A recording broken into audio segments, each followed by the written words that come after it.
دوسری چیز جمعہ کے دن غسل کرنا ہے. جمعہ کا دن یہ نہیں کہ صرف جمعہ کو ہی کرنا ہے، باقی ہفتے نہیں کرنا ہے. بہت سارے لوگ یہ سمجھتے ہیں کہ مسلمان صرف جمعہ کو غسل کرتے، اگر جمعہ چھوٹ گیا تو مطلب گئے کام سے، یعنی 15 دن کے بعد نمبر آئے گا. تو ایسا نہیں ہے کہ صرف جمعہ کو غسل کرنا ہے. ہاں یہ ہے کہ جمعہ کے دن ضرور غسل کرنا ہے، باقی دنوں میں. اس لیے حدیث آپ دیکھیے، اللہ کے نبی صلی اللہ علیہ وسلم نے کیا فرمایا؟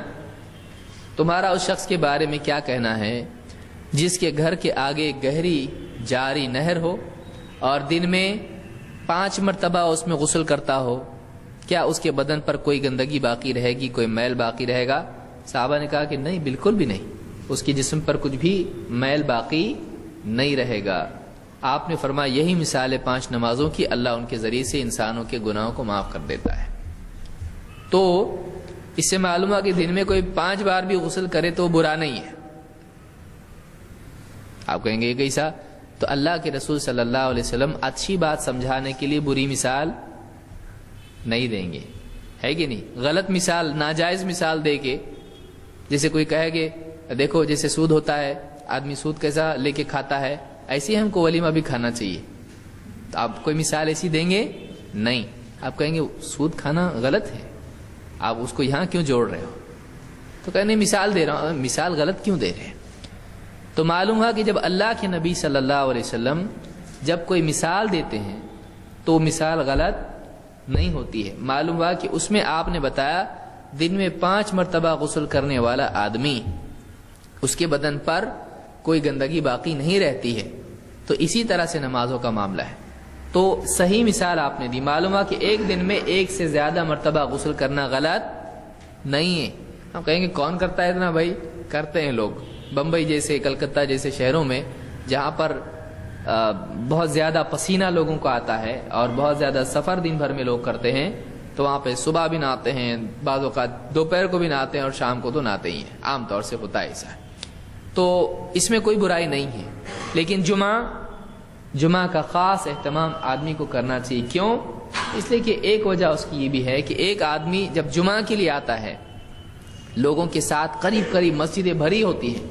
اب اگر وہ پسینے کے ساتھ بغیر نہائیں اور بغیر خوشبو کے وہ آتے ہیں تو ان کے بدن کی بدبو سے کیا ہوگا؟ دوسروں کو، پسینے کی بدبو سے دوسروں کو تکلیف ہوگی.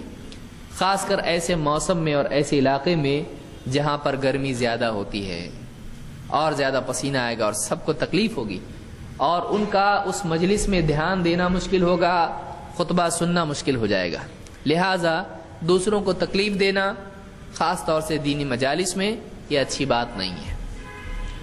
اللہ کے نبی صلی اللہ علیہ وسلم فرماتے ہیں غسل یوم الجمعۃ واجب علی کل محتلم. جمعہ کے دن کا غسل ہر محتلم پر واجب ہے. محتلم کس کو کہتے ہیں؟ جس کو احتلام ہوتا ہے. یہاں پر یہ مطلب نہیں لیا جائے گا کہ جس کو احتلام ہوا ہے. احتلام سب کو میں سمجھتا ہوں معلوم ہے، نیند میں انسان کے خواب کے ذریعے سے اگر اس کو منی خارج ہو جائے شہوت کے ساتھ میں تو اس کو احتلام کہتے ہیں. تو جمعہ کا غسل ہر احتلام ہونے والے شخص پر واجب ہے.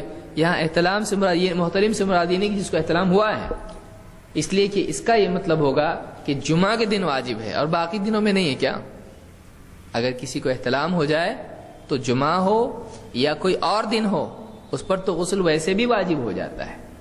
تو یہاں پر یہ مطلب نہیں کہ جس کو احتلام ہوا ہے، یہاں پر مراد یہ کہ جس کو احتلام ہوتا ہے. یعنی کس کو ہوتا ہے؟ بچوں کو نہیں، بالغ کو. تو مراد یہاں پر بالغ ہے کہ ہر بالغ شخص پر جمعہ کا غسل واجب ہے. واجب کے معنی ہوتے ہیں لازم، کمپلسری جس کو آپ کہتے ہیں. تو یہ ابتدائی دور کی چیز تھی کہ اب اس میں علماء کا اختلاف ہے. بعض علماء کہتے ہیں کہ یہ حدیث اپنے عموم پر ہے اور اس میں کسی دور کی تخصیص یا تنسیخ اس میں نہیں ہے، نسخ اس میں نہیں ہے، بلکہ یہ ہمیشہ کے لیے ہے. لہذا بہت سارے علماء یہ کہتے ہیں کہ جمعہ کا غسل ہر مسلمان پر آج بھی واجب ہے. اگر نہیں کرے گا گناہگار ہوگا. اور دلیل میں یہ اور اس جیسی دوسری روایات پیش کرتے ہیں، خاص طور سے حضرت عثمان رضی اللہ تعالیٰ کا واقعہ اور ان کا مکالمہ جو حضرت عمر سے پیش آیا کہ حضرت عمر ممبر پر خطبہ دے رہے تھے اور حضرت عثمان دیر سے آئے خطبے میں، تو نے کہا دیر سے آئے حالانکہ جلدی آنا چاہیے خطبے کے لیے، تو کہا کہ میں کچھ مجبوری میں تھا، کام میں تھا، اور میں بس گھر گیا، وضو کیا اور فوراً آیا۔ کہا وضو کیا جبکہ تم کو غسل کرنا چاہیے تھا، اللہ کے نبی صلی اللہ علیہ وسلم غسل کا حکم دیتے تھے، تو مطلب پہلے وہ بھی ہوا اور اب یہ اور چیز، یعنی غسل کی بجائے کیا کیا تم نے؟ وضو۔ تو بعض علماء نے اس سے یہ استدلال کیا کہ دیکھیے حضرت عمر رضی اللہ تعالیٰ نے بھی حضرت عثمان کو تنبیہ کی اس پر کہ تم نے صرف وضو کیوں کیا، تم نے غسل کیوں نہیں کیا۔ تو اس سے بھی لوگ کہتے ہیں کہ یہ ثابت ہوتا ہے کہ جمعہ کا غسل واجب ہے، لیکن یہ بات صحیح نہیں ہے۔ بعض علماء نے اس کے بارے میں کہا کہ یہ مناسب نہیں ہے، البتہ یہ بات صحیح ہے کہ جمعہ کا غسل مستحب ہے اور اس کی تاکید ہے، یہ مؤکد ہے، واجب نہیں ہے۔ وہ کیا دلیل دیتے ہیں؟ کہتے ہیں کہ اللہ کے نبی صلی اللہ علیہ وسلم کی حدیث ہے، آپ نے فرمایا من توضأ یوم الجمعۃ فبها ونعمت ومن اغتسل فهو افضل۔ اس کو امام احمد، ابو داؤد، ترمذی، نسائی نے روایت کیا اور یہ حدیث حسن درجے کی ہے۔ آپ فرماتے ہیں کہ جس نے جمعہ کے دن وضو کیا تو کافی ہے اور اچھی بات ہے، فبہا ونعمت، کہ وہ کافی ہے اور یہ اچھی بات ہے، ومن اغتسل فهو افضل، اور جو غسل کرے تو غسل کرنا کیا ہے؟ افضل ہے۔ تو اس سے معلوم ہوا کہ غسل کرنا افضل ہے، لیکن بعض اوقات افضل لفظ یہ واجب کے لیے بھی آتا ہے، لازم کے لیے بھی آتا ہے، خیرن واجب کے لیے بھی آتا ہے، جیسے آخرت دنیا سے بہتر ہے، تو اس کا مطلب یہ نہیں کہ دنیا بھی چلتی ہے اور آخرت بھی چلتی ہے، آدمی چاہے دنیا کے لیے عمل کرے یا آخرت کے لیے، نہیں، بلکہ آخرت کو ہمیشہ کس پر ترجیح دینا لازم ہے؟ دنیا پر۔ لیکن یہاں پر دوسرا ٹکڑا جو حدیث کا ہے وہ یہ بتاتا ہے کہ من توضأ یوم الجمعۃ فبہا ونعمت، جو جمعہ کے لیے صرف وضو کر لے تو کافی ہے اور یہ اچھی بات ہے، کوئی بری بات نہیں ہے وضو کر لینا۔ اس سے ثابت ہوتا ہے کہ وضو بھی کافی ہو جاتا ہے، کیونکہ وضو کے بعد غسل کا ذکر ہو رہا ہے اور یہ کہا جا رہا ہے کہ یہ افضل ہے، تو ایک کافی ہے، دوسرا افضل ہے۔ اس سے معلوم ہوتا ہے کہ جمعہ کا غسل اگرچہ بہت مؤکد ہے لیکن لازم نہیں ہے، لازم نہیں ہے۔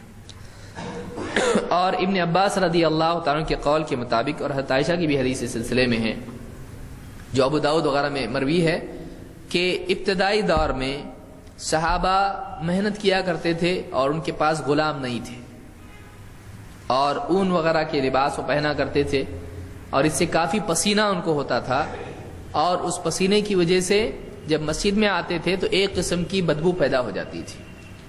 اللہ کے نبی صلی اللہ علیہ وسلم نے اس وقت ان کو حکم دیا کاش کہ تم غسل کیا کرتے۔ تو یہ اسی دور کی بات ہے، لیکن بعد میں جب صحابہ کے پاس غلام بڑھ گئے تو پھر ان کے لیے یہ یعنی کوئی مسئلہ نہیں رہا، ان کے لیے سہولت رہی۔